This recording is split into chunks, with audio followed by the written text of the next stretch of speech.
Okay, welcome back to Mr. B's math class. Today we're going to look at 3.2, the Pythagorean relationship. So our student outcomes for today are I can identify the parts of a right triangle, and I can use the Pythagorean relationship to solve for a right triangle. So let's get started. So first, let's just look at squares. We know before we had our square numbers, which are pretty much just the number times itself. So we knew that 4 squared was pretty much just 4 times 4. We knew it was a square number because if we imagine we had 1 dot, 2 dot, 3 dot, 4 dot, 4 this way, if we had 1, 2, 3, 4 this way, it actually started to create that square if we did the multiplication. Well, that's a pretty crappy square, but you can see what I'm saying here is now that it has that square. That's why it's called the square number. But anyways, let's just look at what we've got here now. So I'm just going to do a nice fun erase with this. Goodbye. Okay, so what does it have to do with triangles? With the right triangle? Well, I'll show you. If we take 3 of these squares, so we have our 8 times 8 square here.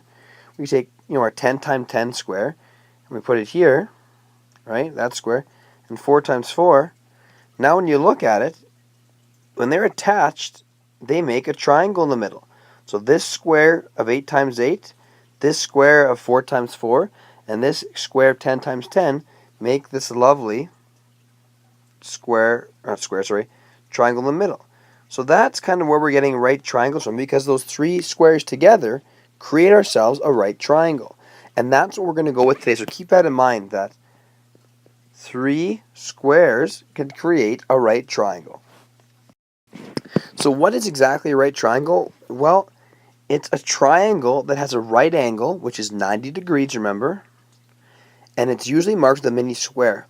What I mean by that is, when you look at it, we know this is a right triangle because you can see it's got that nice right angle. This square shows that it is, and that's a good hint. If you ever see something like that on a nice right angle, you know for sure it's a right angle, okay? So a right triangle, pretty easy, just has the right angle in it, okay? Now, in a right triangle, there's a couple parts of it, okay? The 2 shorter sides are called the legs, which are right here, and the longest side is called the hypotenuse. So you can see that longest side is typically diagonal as well, okay? But you can see this side and this side are both shorter than this side, okay? Even though this looks long, this actually breaks down, that's the shorter side, okay? So it's important to remember that the 2 shorter sides are called legs. The longest side is called the hypotenuse. Now, speaking of the hypotenuse here, this long side, it is, as I said before, the longest side of the right triangle, okay? But the other important thing is it's directly across from the right angle. So what I like to do to remind myself is just to draw a line through that right angle so it makes a little arrow. Let's see, and do that wrong. Let's try this again. And where's my arrow? There we go. So you can see that arrow here, it's not the best arrow, but it's like an arrow pointing towards the hypotenuse, because the hypotenuse is always right across from that right angle. So you can see that's right there. So that's important to remember. The 2 shorter sides are called legs. The side across from the right angle, which is that square, it's always called the hypotenuse, as you can see there. So let's take a look at something else. So now the Pythagorean relationship, that thing we talked about at the very beginning. Well, the Pythagorean relationship is the sum of the areas of the squares attached to the legs should equal the area of the square attached to the hypotenuse. A bit of a mouthful there, hey? That's kind of a bit to throw at you at once, but just let's break it down again. So it's the sum. So that means 2 things added together. So it's the areas of the squares attached to the legs. So we know this is a leg, this is a leg because it's not the hypotenuse. So it's saying that the areas, if you imagine, remember the square there? There's a square, this is a pretty crappy square. The square there, the area of these 2 squares should equal the area of the square attached to the hypotenuse, which would be that square, okay? That's all it's saying, that the area of this leg plus the area of this leg should equal the area of the hypotenuse. And how that can be said is the sum of each leg squared equals hypotenuse. And that's traditionally used, you might have heard this before, with the formula a squared plus b squared is c squared. So that's the important thing about this, okay? And just realizing again that the square attached to side A plus the square attached to side B is the square attached to side C, or the hypotenuse.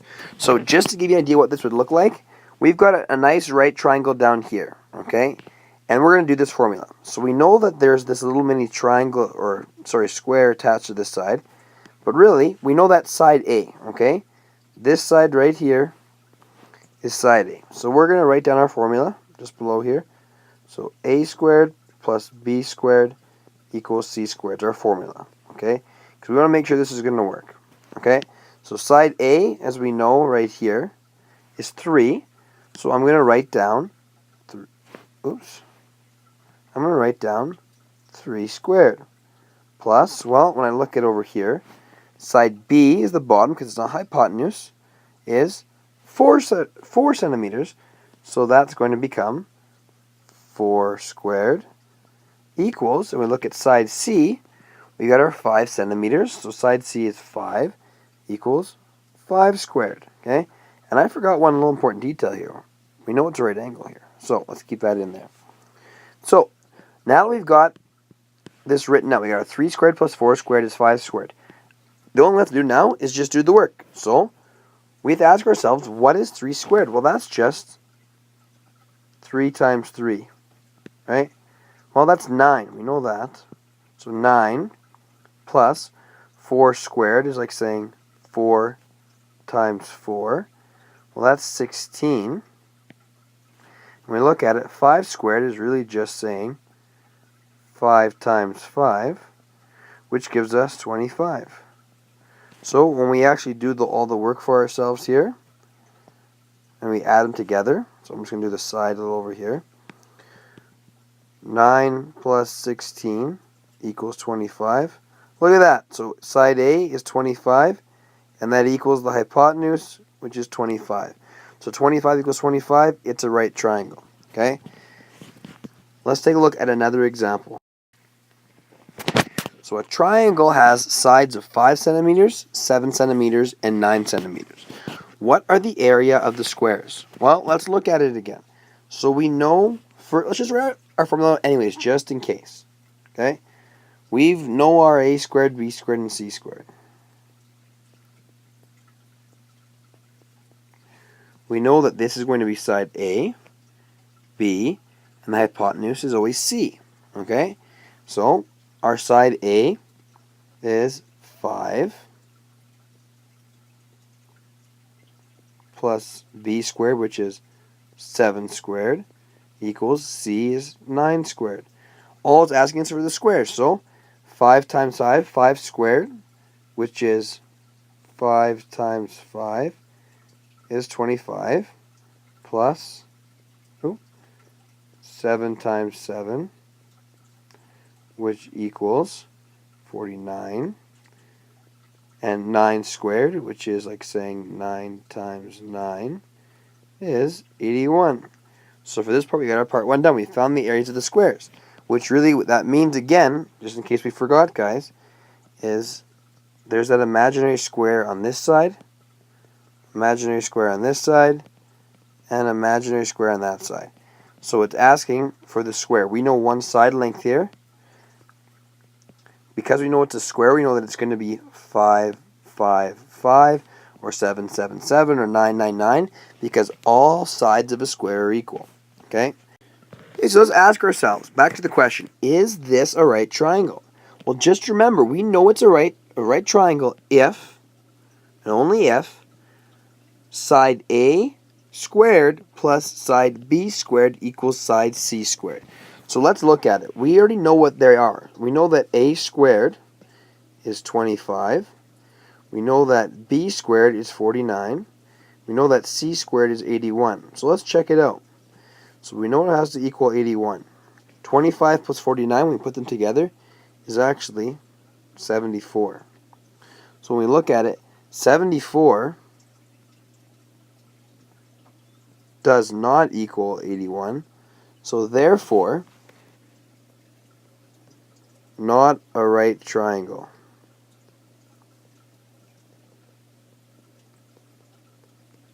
Let's look at another example. Okay, let's give this one a shot now. So we've got another triangle with side A as 7 centimeters, B is 11, and C is 15. Okay? So first I want you to find the areas of the squares. Then let me know if it's a right triangle. So you can pause it here and then hit play for the solution. Okay, so let's just find the area of the squares. So again, just to help ourselves out, we write our formula down. A squared plus B squared is C squared. Okay, so A we'll just plug in, so we know what the square, excuse me, the side of A is 7.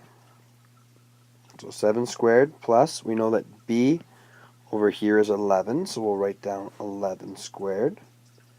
And we know that C is 15. So now to find the area of those squares, we just multiply them by themselves.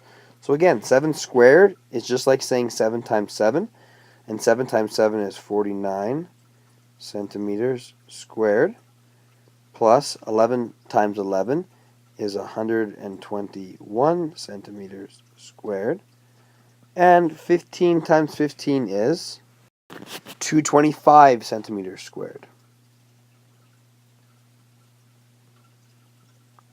So we found the areas of all of our squares. And again, remember, that's like saying there's a square here, and a square there. That's why we're saying squares. So we know the areas now of this square, and this square. So now we're asking ourselves, is it a right triangle? Well, we've already got our whole formula out here. We got our A squared plus B squared is C squared. And the work is all here. A squared is 49, B squared is 121, and C squared is 225. So when we do that out, let's just deal with one side at a time. So let's just start with this side. 49 plus 121, that equals 170 centimeters squared. So that needed to equal 225 centimeters squared. Well, it didn't, because 170 does not equal 225 centimeters squared. It is not a right triangle. Okay, we know that again. So this is not a right triangle. So quickly to end this off, I know it's getting kind of long here. Just one more question you could ask yourself would be, how can I find a side length? Because before we were actually finding the area of the squares, right? We knew that this was A squared, B squared, and C squared. If you want to ask yourself, if I know the square already, what this entire kind of mini square equals, well, how do I know a side length? Well, all you need to do is if you see this centimeters squared here, you know it's already the area of the square. It's already been found for you. You already know what each of these squares are. So all you need to do is just go back to our last lesson and find the square root of each one. So for example, if you want to know what the length of side A is here, well, all you got to do is say, okay, 25 centimeters squared. Well, let's just square root that. What times what gives me 25? Well, 5 times 5 gives me 25. So side A is just 5, because that means the side of that square would be 5. Or 144, same thing. Square rooted equals 12, because 12 times 12 equals 144. So B would equal 12. And that's all there is to it to find the side length. You just have to go backwards and just square each number to find the side length. And you need to remember, you know it's a right triangle if the shorter sides, which are the legs, when squared, equals the hypotenuse squared. Okay, remember, this formula is super important. You need to have this written down. A squared plus B squared is C squared. Now, don't fret if this is a little bit confusing. We are definitely going to go over this in class tomorrow, as this is probably the first time you've heard of a lot of this stuff. So don't worry about it. Just make sure you've taken your notes down, and tomorrow we can go through exactly what's going on